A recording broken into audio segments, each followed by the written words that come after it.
Funuuna maaltu fidaa? Furmaanni maalii? Yoomimmoo mana yaalaa deemuu qabna kan jedhu. Mee akka armaan gadiitti na waliin turaa. Chaanalii kanaaf haaraa ta'an sabskiraayib gochuun maatii ta'a. Noormaali funuuna jechuun dhiiga karaa funyaanii dhufu yeroo heddummoo kan daa'imman biratti hedduminaan mul'atu. Dhiigni karaa funyaanii dhufu funuuna jedhama. Hedduminaan egaa nama guddaa caala daa'imman biratti kan inni mul'atu.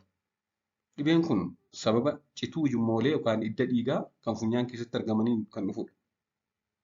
Hiddi dhiigaa yookaan ujummoon dhiigaa funyaan keessatti argaman yeroo citan dhiiguudhaan kan mul'atudha jechuudha funuunni.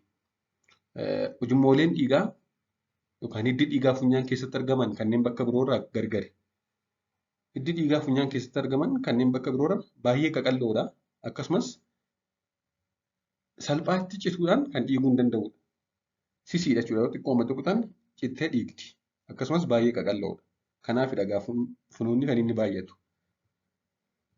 Funyaan keessa bakki madda dhibee kanaa bakka lamatti qoodama. Funyaan keenya keessa bakka funuunni irraa maddu bakka lamatti qoodama. Funyaan gara fuulduraa, funyaan gara boodaa jedhamee jechuudha. Funyaan gara fuulduraa yookaan anterior bleeding kan jedhamu kun funyaan gara fuulduraarraa kan dhufudha. Funuunni hedduun bakka kanaa ka'a. Funyaan gara fuulduraarraa jechuudha. Bakka kanaadha kan inni dhiigu. Parsentaa 80-90 funuuna kan jedhamu baay'inaan kan inni ka'u funyaan gara fuulduraarraadha. Daa'imman biratti immoo caalmaan isa kanadha kan funuuna fidu. Parsentaa 95 ol funuunni daa'imman biraa funyaan isaanii gara fuulduraa yookaan anterior bleedingidha. Akkasumas yeroo hedduu sababa gogiinsa keessa funyaanii fi akkasumas qubaaf wantoota biroodhaan funyaan keessa tuttuquudhaan dhufa. Anterior bleeding yookaan funuunni funyaan gara fuulduraarraa dhufu yeroo hedduu yookaan keessa funyaaniitu gogeera, gogiinsa qaba yookaan immoo qubaan tuttuqanii, qubaan hooqanii yookaan wanta biroodhaan funyaan isaanii tuttuqanii of dhiigsa jechuudha. Yeroo hedduus baay'een dhiigu. Daqiiqaa tokko, daqiiqaa lama keessatti ofuma isaa deebi'ee dhiisa. Gosti lammaffaan funyaan gara boodaarraa kan dhufudha. Funuuna funyaan gara boodaarraa yookaan posterior bleeding kan jennu jechuudha. Inni kun yeroo hedduu daa'imman bira osoo hin ta'in namoota gurguddoo birattidha kan inni mul'atu. Akkasumas namoota yeroo hedduu dhibee dhiibbaa dhiigaa yookaan giffiitii hypertensionii cimaa qaban birattidha kan inni mul'atu. Inni kun takkaa dhiiguu jalqabnaan baay'ee dhiigaa dafee hin dhaabatu. Dhaabachiisuus baay'ee rakkisaadha. Hedduu dhiiguu danda'a jechuudha akka isaa anterior bleeding sana miti. Funuunaaf maaltu nu saaxila jennee ilaalle wantoota dhibee kanaaf keessumaa ijoollee biratti daa'imman saaxilan maali yoo jenne kan jalqabaa qilleensa naannoo kan jiidhina hin qabnedha. Qilleensi naannoo nuti jiraannu diraay yoo ta'e, qilleensa gogaa yoo ta'e kanaaf nama saaxila. Garbiraan qubaa fi wantoota adda addaa funyaan keessa gashinee yoo tuttuqne ijoolleen tokko tokko quba isaanii funyaan keessa gashanii qoroqoru yookaan waan mata'een funyaan isaanii qoroqoru. Yeroo akkasii hiddi dhiigaa funyaan keessa jiru qaqalloo fi salphaatti citteenni irraa hin dhiigu jechuudha. Akkasumas allerjii funyaanii fa'aa saayinasii fa'aa yoo qabaatan ijoolleen saayinasii fa'aa qabaatan dafanii funuunu. Akkasumas utaalloo qufaafaa jechuudha. Utaalloo fi dhibeewwan daddarboo kanneen akka allergic rhinitis, rhinosinusitis, common cold, utaalloo fi saayinasiin funyaanii fa'aa kanaaf nama saaxilu. Akkasumas funyaaniif mataarra rukkutamuu. Funyaan kanarra yookaan mataarra namni rukkutame tokko funuunuu danda'a. Akkasumas namoonni dhiibbaa dhiigaa fa'aa qaban kanaaf saaxilamoodha. Dhiibbaa dhiigaa cimaa kan qaban jechuudha. Gara furmaataatti yoo dhufne daa'imni tokko yoo funuunaa jiratee maal gochuu qabna kan jedhu jechuudha. Akkaataa itti funuuna dhaabuu qabnu kan sirrii ta'ee fi kan sirrii hin taane adda baasuun barbaachisaadha. Kan jalqabaa daa'ima funuunaa jiru tokko tasgabbeessuu akka taa'an erga taasifnee booda fuulduratti xiqqoo gadi jechuudhaan akka dhiiga liqimsine taasisu. Daa'imni funuunaa jiru tokko mataasaa gara boodaatti qabu hin qabu, fuulduratti inni qabu qabu. Dhiiga sana liqimsuu hin qabu jechuudha. Sababni isaas yoo dhiiga sana liqimse yookaan yoo mataasaa boodatti qabu yookaan dugdaan ciibsine dhiiga sana liqimsa waan ta'eef dhiigni inni liqimse immoo maal godhaa?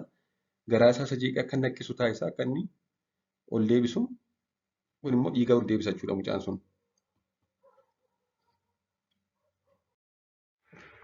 Akkasumas erga tasgabbeessinee teessisnee mataasaa gara fuulduraatti qabnee daa'imni sun akka karaa afaanii hafuura fudhatu kan qilleensa fudhatee baasu goonee daqiiqaa 5 hanga daqiiqaa 10 funyaansaa lamaan walitti cufu.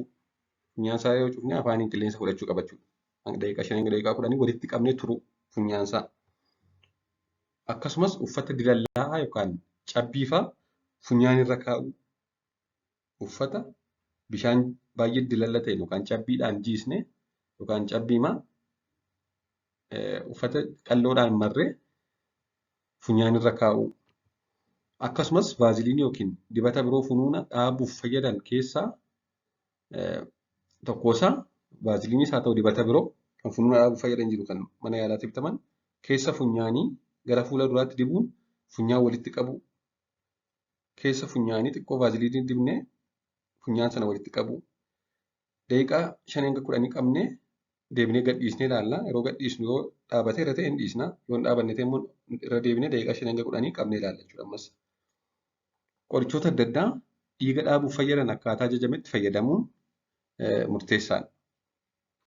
Yoomi kan mana yaalaa geessuu dandeenyu jennee ilaalle daa'imni tokko funuuna jennee funuunaaf mana yaalaa kan nuti geessuu qabnu baay'inaa fi walitti fufinsaan yeroo dheeraa yoo dhiigedha. Fakkeenyaaf erga qubaan gadi qabnee daqiiqaa 10 oliif yoo dhiigni dhaabbachuu dide akkasumas hangi dhiiga sun walakkaa burcuqqoo fa'aa yoo ta'e mana yaalaa geessuu qaba. Kana malees funuuna dabalatee mallattoowwan biraa yoo jiraatan deddeebi'ee fa'aa yoo dhufe funuunni sun erga mataarra rukutamanii kan dhufe yoo ta'e daa'imni tokko yookaan namni tokko mataarra rukutamee funuunuu jalqabe yoo ta'e mana yaalaa dhaquu qaba.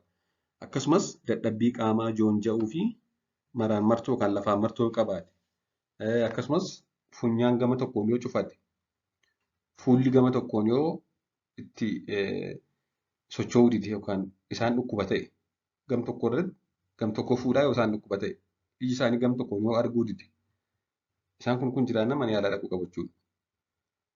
Akkasumas saba tokko malee amma ammaatti deebi'aa taanaanis mana yaalaa dhaquu qabu.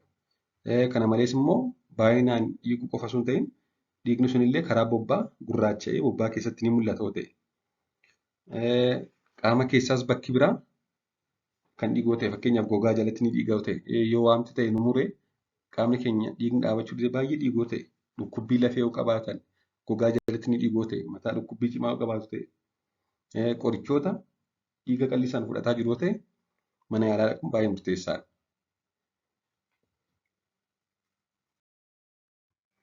Waan na dhaggeeffattaniif hedduu galatoomaa. Asumaanis viidiyoo gabaabaa kana daawwadhaa.